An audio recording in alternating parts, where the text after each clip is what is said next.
hoje somos libertos, amém?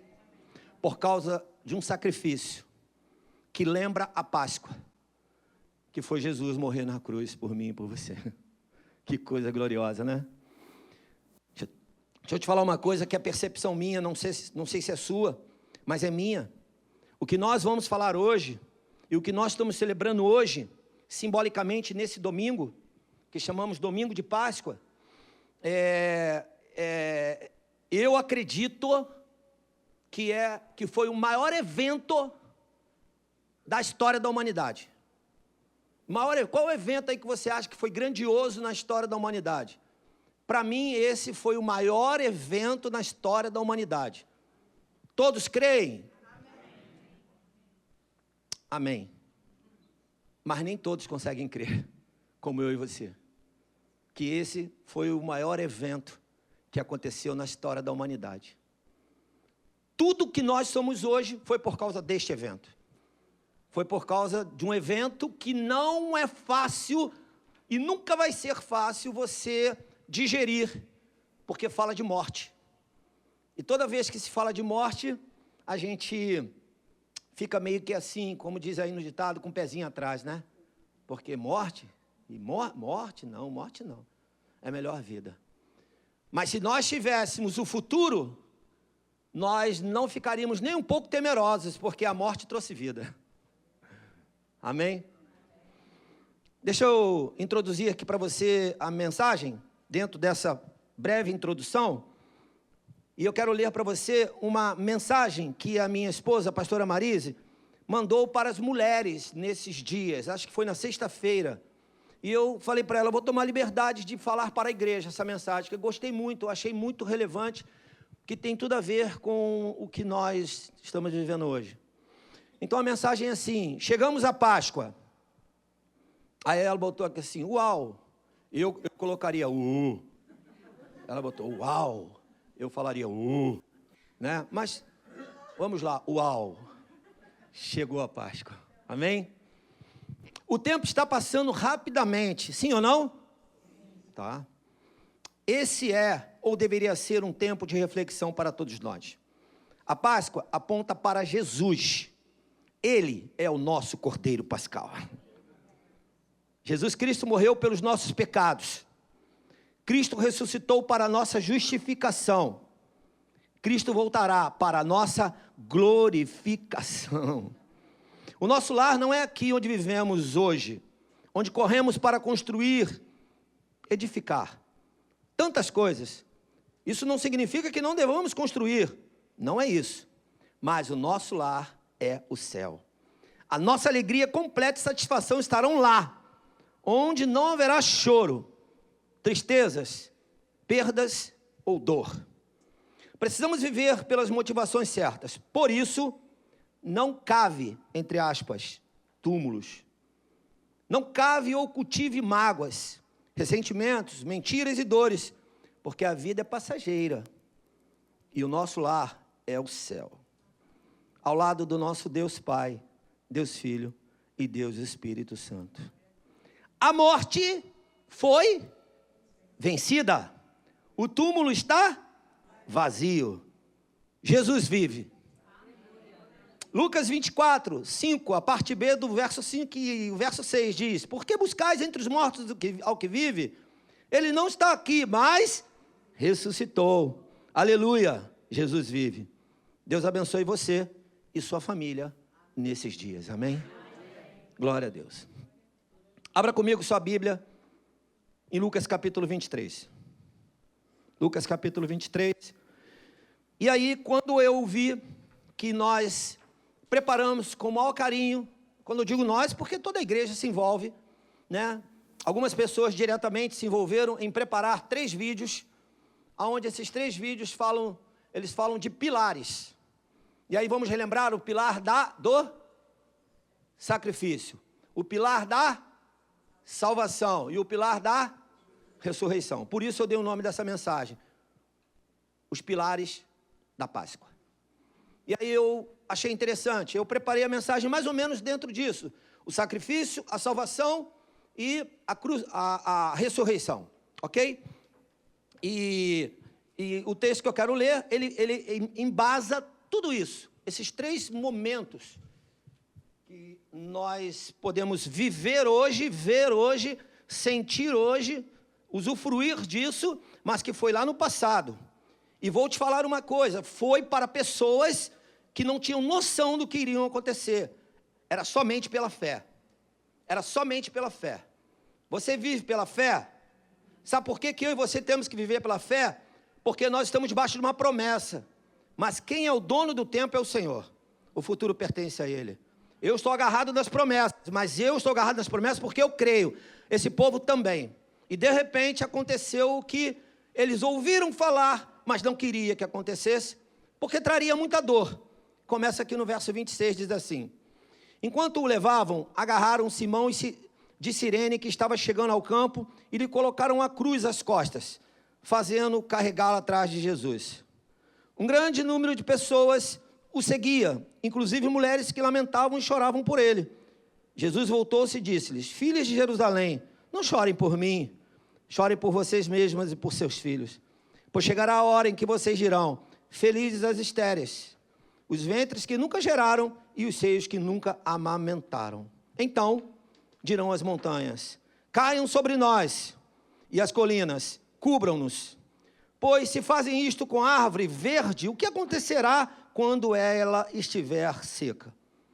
2 outros homens, ambos criminosos, também foram levados com ele, com Jesus, para serem executados. Quando chegaram a lugar chamado Caveira, ali o crucificaram com os criminosos, um à sua direita e o outro à sua esquerda. Jesus disse: Pai, perdoa-lhes, pois não sabem o que estão fazendo. Então eles dividiram as roupas dele, tirando sortes. O povo ficou observando e as autoridades o ridicularizavam. Salvou os outros, diziam: salve-se a si mesmo, se é o Cristo de Deus o escolhido. Os soldados, aproximando-se, também zombavam dele. Ofereceram-lhe vinagre, diziam: se você é o rei dos judeus, salve-se a si mesmo. Havia uma inscrição acima dele que dizia: este é o rei dos judeus. Um dos criminosos que ali estavam, de pendurados, lançava-lhe insultos: você não é o Cristo. Aliás, melhor, você não é o Cristo? Salve-se a si mesmo e a nós. Mas o outro criminoso o repreendeu, dizendo: você não teme a Deus, nem estando sobre a mesma sentença? Verso 41. Nós estamos sendo punidos com justiça, porque estamos recebendo o que os nossos atos merecem. Mas este homem, Jesus, não cometeu nenhum mal. Então ele disse: Jesus, lembra-te de mim quando entrares no teu reino. Jesus lhe respondeu: eu garanto, hoje você estará comigo no paraíso. Aleluia.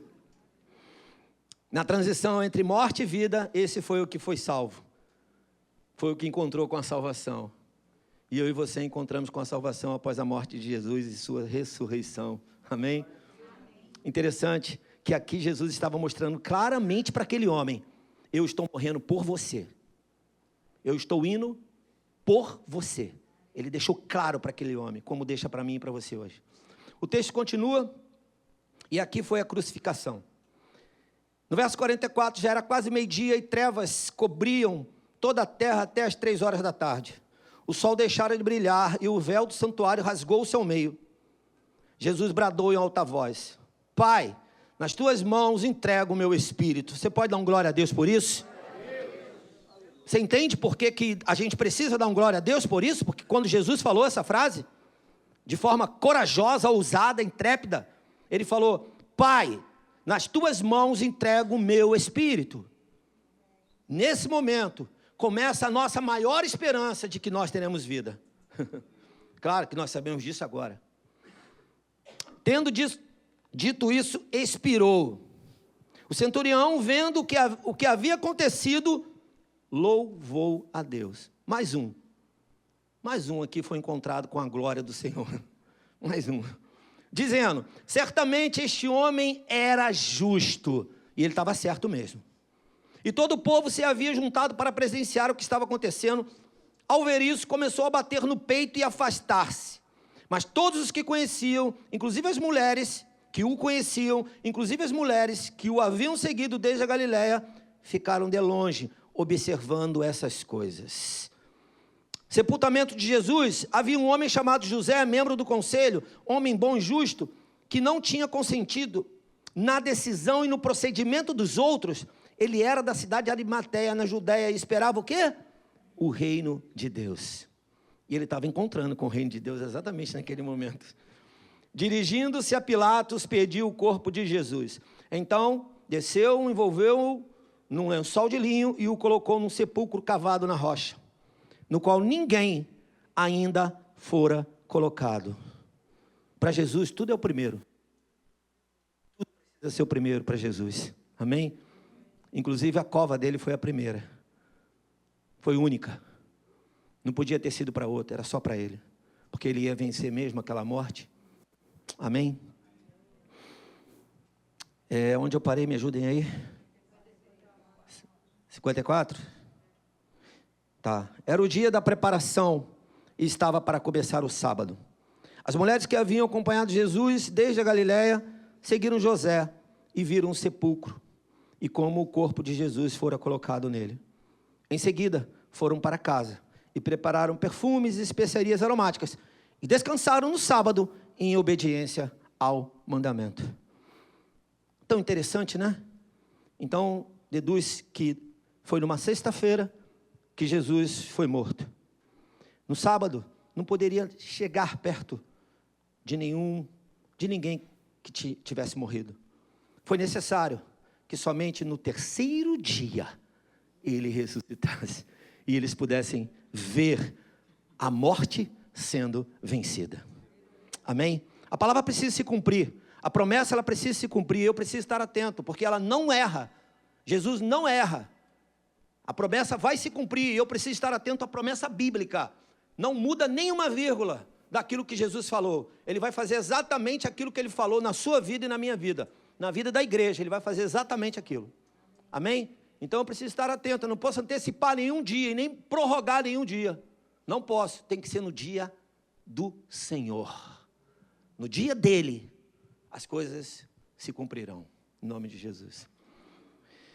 E aí aconteceu algo inesperado para aquela sociedade conturbada, mística, religiosa.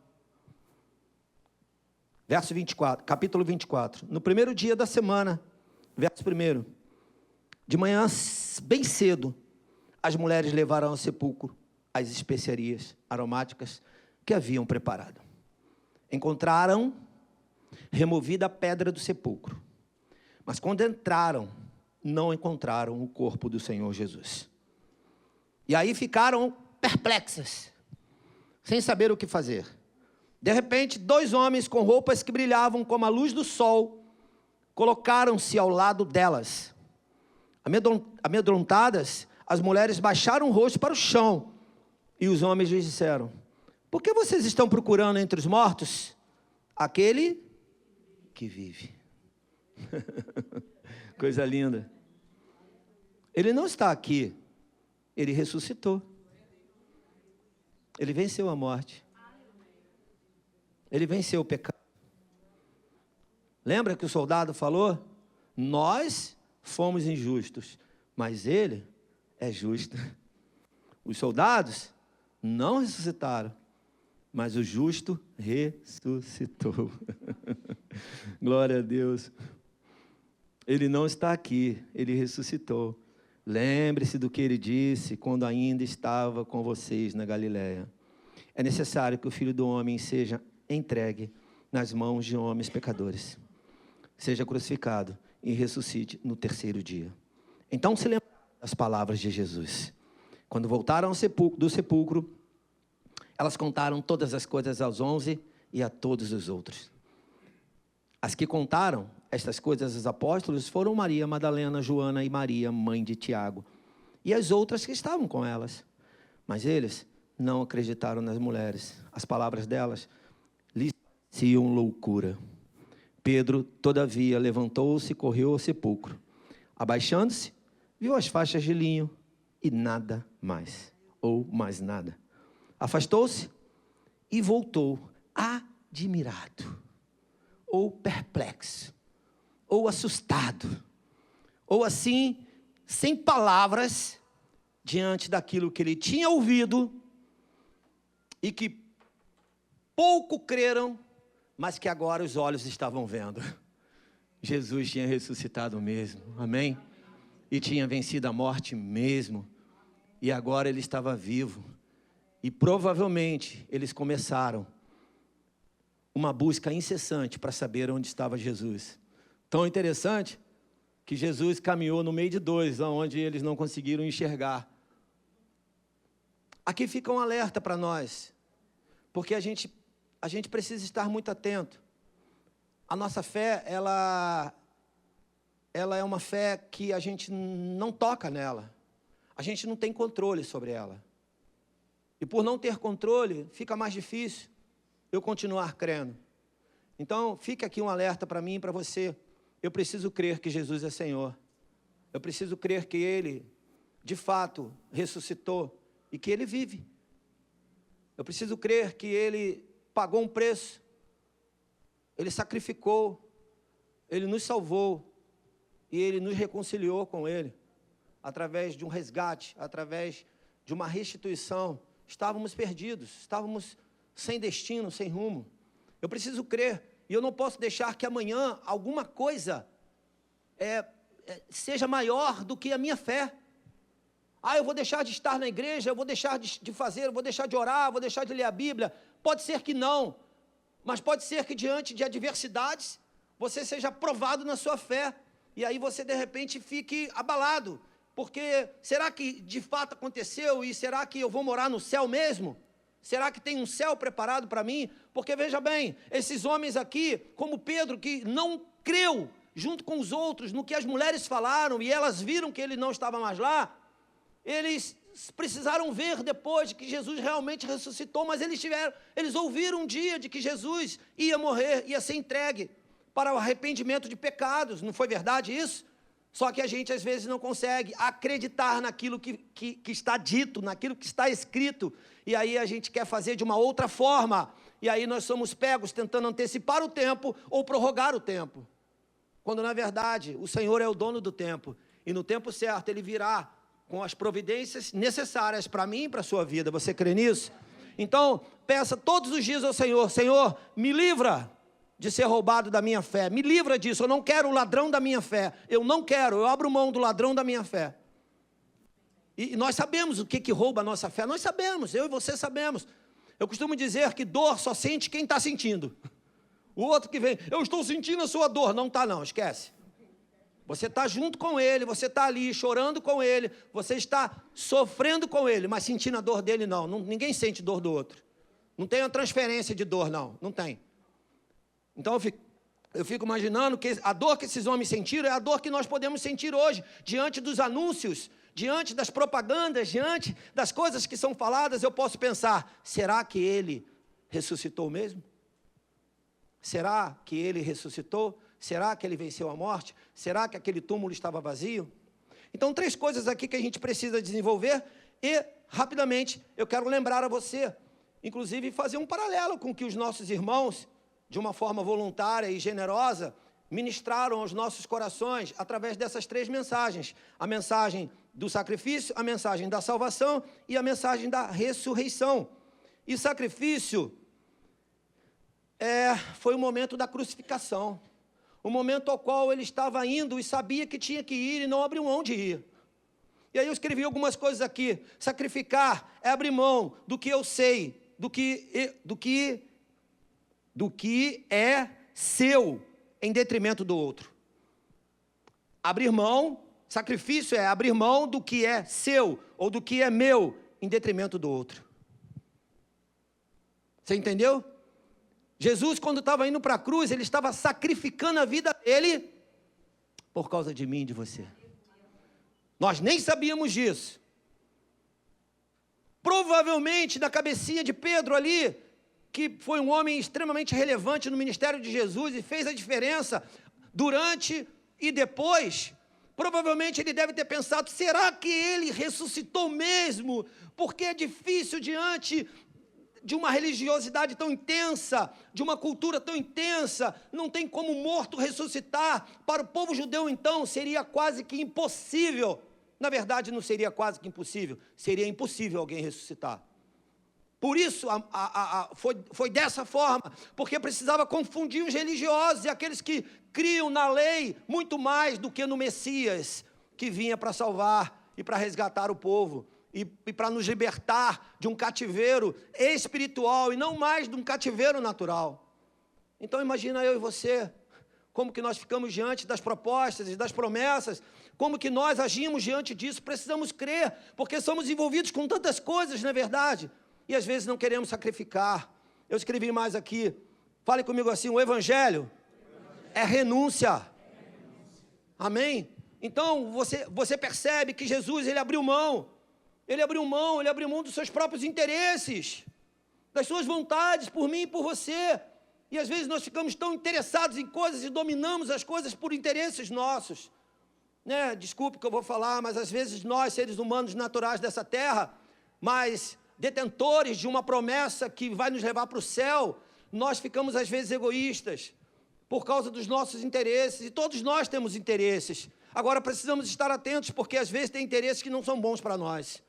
Precisamos, às vezes, renunciar a interesses que não são bons para nós, que não fazem parte. Às vezes nos aliamos com pessoas que não podemos nos aliar por interesses, e quebramos a aliança com pessoas que deveríamos estar aliançados. Então, uma das coisas que Jesus, ele abriu mão, foi do interesse dele, de continuar sendo quem ele era. Ele era rejeitado por muitos, não era? Mas ele era adorado por muitos.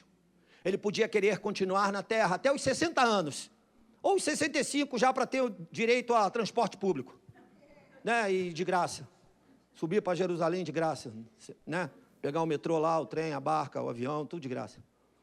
Mas ele não, ele abriu mão aos 33 anos e meio para dizer: eu quero salvar você. Eu vim com uma missão, com um propósito. O sacrifício é isso, eu abrir mão do que eu sou. E não é fácil a gente abrir mão de quem nós somos. Não é fácil. Não é fácil, porque cantamos aqui, de volta e meia falamos sobre isso, né? Somos movidos por tantos interesses, e a nossa sociedade, ela trabalha tanto em cima de propostas que nos leva, vai nos conduzindo devagarinho aos interesses maiores. A gente fica falando, né, da questão não vou falar isso não, deixa isso para lá. Não vou falar isso não, porque a gente fica, né, tá no YouTube aí, vai falar de uma coisa, depois os caras vão querer reclamar da gente, né, e eu não tenho paciência para eles não, se eles quiserem reclamar. Mas a grande verdade é que eu e você muitas vezes lutamos diariamente, ferozmente, bravamente, por interesses que nós temos. São legítimos muitos deles, são lícitos muitos deles, mas isso não quer dizer que alguns fazem parte da nossa vida. Nós temos que abrir mão dele, temos que sacrificar. Então qual é o sacrifício que eu e você fazemos hoje, já que Jesus fez o sacrifício por nós? De repente um sacrifício que eu tenho que fazer hoje é abrir mão de interesses meus para ter um tempo maior com Jesus. Não é verdade? Você está comigo nessa? Porque nós precisamos estar atentos a isso, eu e você, nós, todos nós. Provavelmente o pastor, ele é mais santo. É nada. Nós somos pó, como você, e pode esquecer isso, pode esquecer essa coisa de título, porque isso é só por uma questão de ordem e organização. Quando olha para o homem, quando Jesus olha para o homem, ele fala: pecador, mas ele é salvo por causa do meu sangue derramado sobre a vida dele. Então, nós temos interesses, né? E muitos interesses lícitos, mas tem outros que a gente vai precisar sacrificar, abrir mão. Literalmente vamos precisar abrir mão. E aí você pode às vezes até sentir uma dor, como Jesus sentiu naquela cruz, né? Uma dor na carne, na pele, mas é assim, dessa forma. Nós sentimos a dor, porque nós estamos sacrificando em detrimento da glória de Jesus, e também para ser testemunha na vida de outro. A gente vai falar isso sempre, nós vamos sempre divulgar isso. O crente não pode fazer algumas coisas que o não crente faz, não pode. Não pode, porque senão Se não, eu vou te dar uma notícia que eu já dei várias vezes, pastor Nunes já deu, pastor Mário já deu e todo mundo já deu. Se você fizer a mesma coisa que o outro faz, o outro que sabe que você não pode fazer, vai apontar o dedo para você e vai dizer, você é crente, você não pode fazer. É assim ou não é? É, você não pode, eu posso, mas você não pode. Por que que não pode? Ele sabe por que que não pode. Então é o sacrifício que eu e você temos que fazer. É o sacrifício.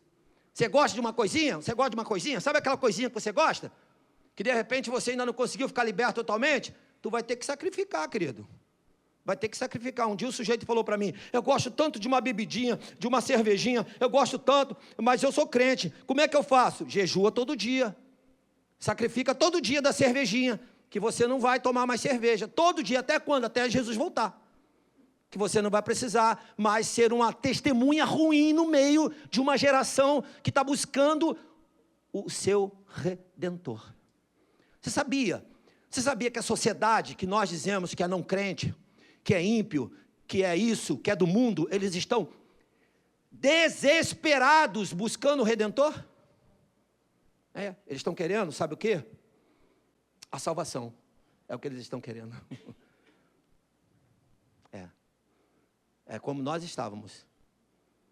Eu lembro muito bem, gente, quando eu tive um encontro com Jesus, de fato, antes de eu ter um encontro com Jesus, eu fui num lugarzinho lá para fazer um negocinho lá e não deu certo. Os negocinhos que eu fiz lá não deu certo, não funcionou. Aí eu falei, não é aqui. Aí eu fui para outro lugarzinho.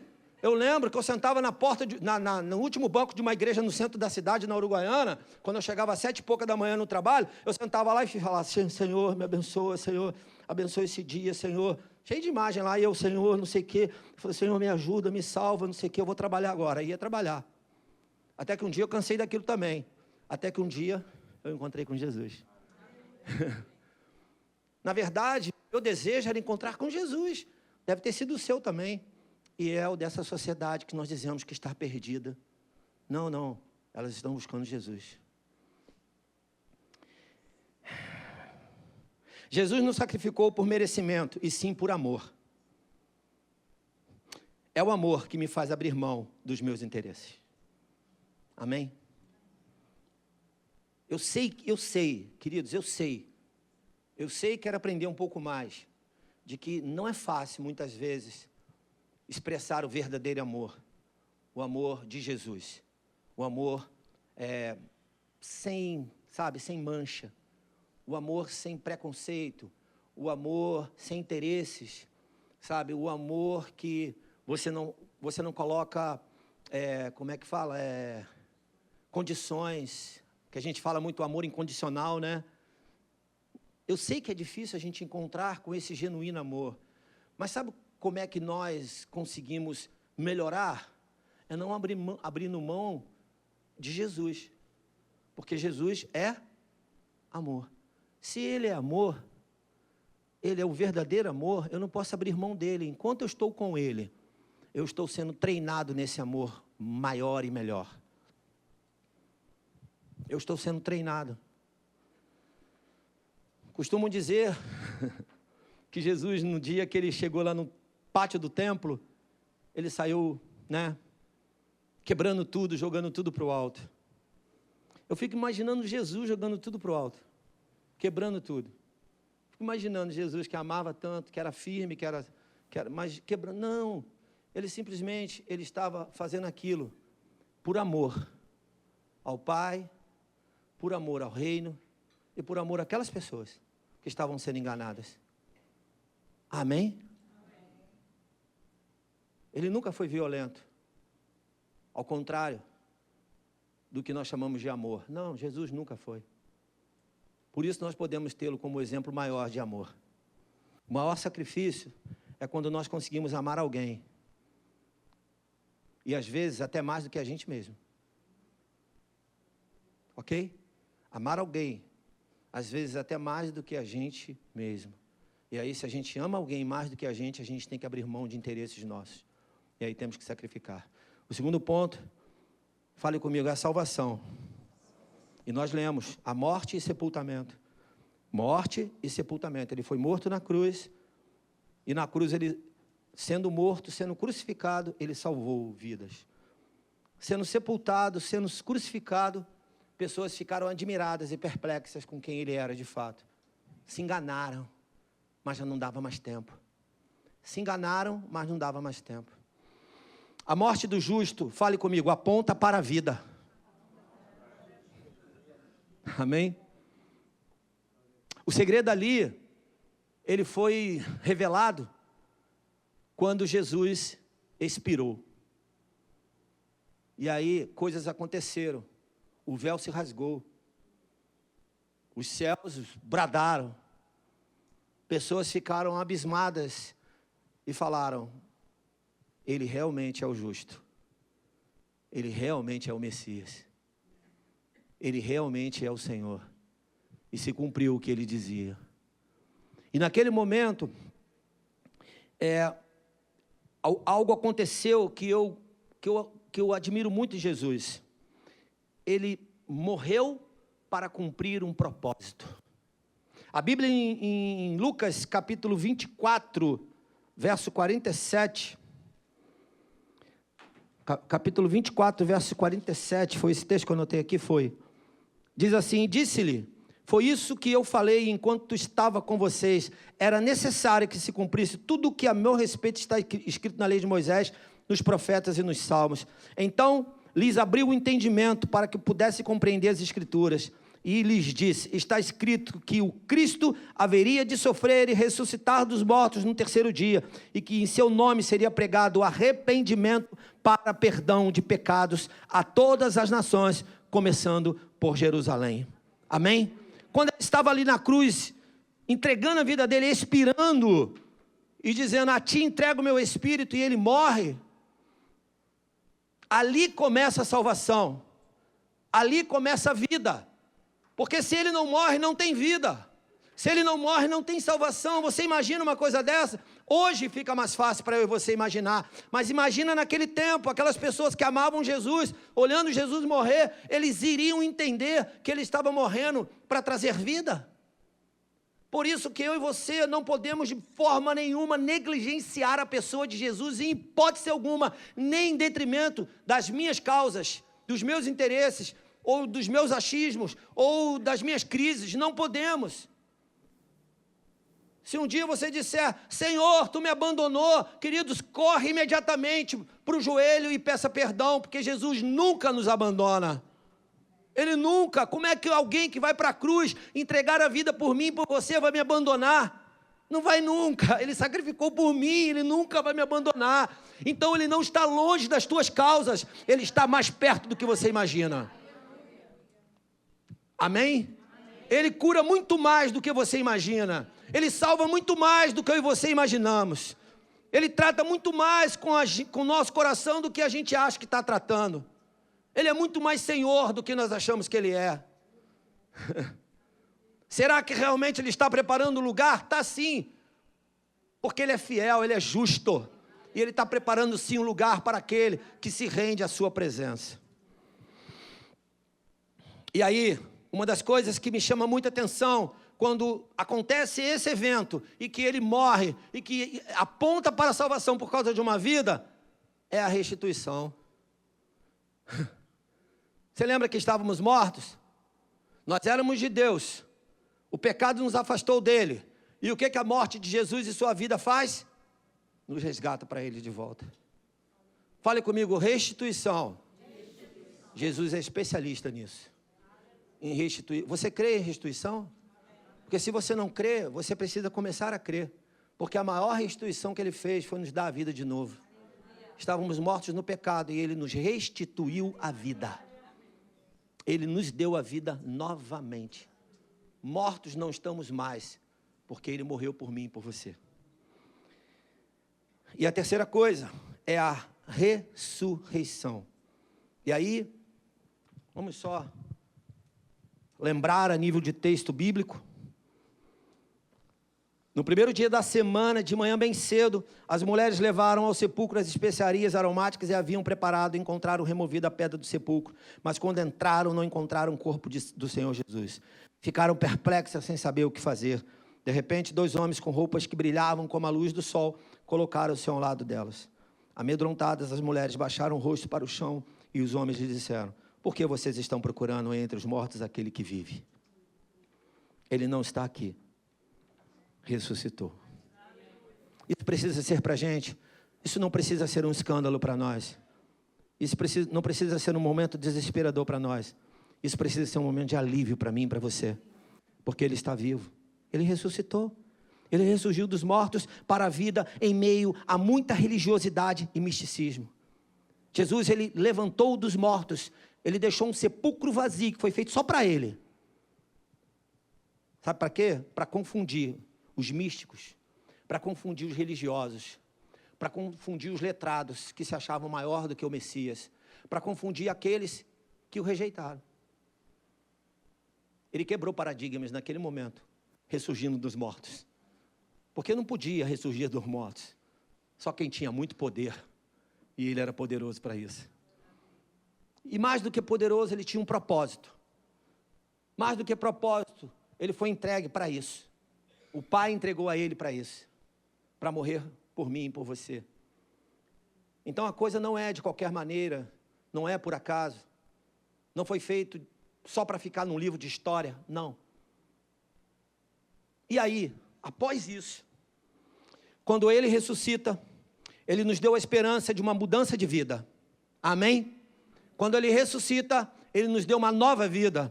Novos valores, novos pensamentos, novas atitudes. E fale comigo, um coração novo. Essa é uma parte muito boa, porque dele procede a vida. Um coração novo, cheio de vida, é o meu e o seu. Ah, o meu está mais ou menos, mas o teu é o coração de Jesus. Não importa o de carne, o de Jesus, Ele é poderoso na sua vida. Ele fez tudo novo em mim e em você. Por isso que nós somos novinhos, todos os dias nós somos novinhos. Nós somos novinhos todos os dias, na nossa mentalidade, na nossa consciência, no nosso espírito. Porque Ele fez tudo novo. Ele trouxe novos valores, novas ideias, novos pensamentos. Ele tirou a mentira e trouxe a verdade. A maior desgraça na vida de um povo é ficar debaixo da mentira. Ficar debaixo da mentira traz maldição sobre todos. Sobre o que traz a mentira e sobre os que estão debaixo da mentira. Mas a verdade traz a bênção. Então nós estamos debaixo da bênção de Jesus, porque nós optamos, sacrificamos para viver a verdade. E aí, eu quero terminar dizendo para você o seguinte: o mais importante após a ressurreição. Teve coisa mais importante após a ressurreição? Fale comigo, teve sim. Teve. Teve porque, na verdade, em João capítulo 14, verso 1 ao 4, ele nos surpreende, João, dizendo o seguinte: não se perturbe o coração de vocês, creiam em Deus, creiam também em mim. Na casa de meu pai há muitos aposentos. Se não fosse assim, eu não teria dito a vocês: vou preparar um lugar para vocês. Ele vai preparar, não vai? Vai lá preparar, não vai? Só que olha o que ele diz aqui: e quando eu for e preparar lugar, voltarei e os levarei para mim, para que vocês estejam onde eu estiver. Vocês conhecem um caminho para onde eu vou? Você conhece o caminho? Aleluia! O que foi de bom após a ressurreição é que agora nós temos a promessa da vida eterna. É o que nós temos agora. Agora nós fomos presenteados com algo maior, que faz parte de um propósito, de um projeto de vida. Nascer, crescer, desenvolver, ensinar, curar, libertar e morrer para a salvação e a vida eterna. Olha que plano poderoso e maravilhoso que constrange todos os mestres dessa terra. Eles ficam tudo confundidos, porque eles não sabem por que tanto sacrifício, por que tanto amor, porque um plano tão bem planejado que deu tudo certo, ninguém interrompeu.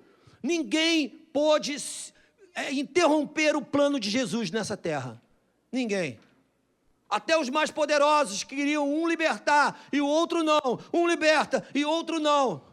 O que queria libertar foi vencido para que o propósito se cumprisse. Eu quero terminar lendo com você Romanos capítulo 8. Romanos capítulo 8, deixa eu abrir aqui. Romanos capítulo 8, já estamos na hora. Romanos capítulo 8, verso 17, diz o seguinte: se somos filhos, então somos herdeiros, herdeiros de Deus e co-herdeiros com Cristo, se de fato participamos dos seus sofrimentos, para que também participemos da sua glória. E Romanos capítulo 6, verso 1, que diremos então? Continuaremos pecando para que a graça aumente? De maneira nenhuma. Nós, o que morremos para o pecado, como podemos continuar vivendo nele? Ou vocês não sabem que todos nós que fomos batizados em Cristo Jesus, fomos batizados em sua morte? Portanto, fomos sepultados com ele na morte, por meio do batismo, a fim de que assim, como Cristo foi ressuscitado dos mortos mediante a glória do Pai, também nós vivamos uma vida nova. Aleluia. E terminando no verso 5, se dessa forma fomos unidos a ele, na semelhança da sua morte, certamente o seremos também na semelhança da sua ressurreição. Você pode aplaudir a Jesus? Porque você vai morar no céu. Você vai morar no céu. Você vai morar no céu em nome de Jesus. Você vai morar no céu. Fale para o seu irmão, você vai morar no céu. Você vai morar no céu. Glórias ao nome do Senhor Jesus. Amém? Nós vamos morar no céu por causa do plano de Jesus que deu certo nessa terra e nos levou para o céu.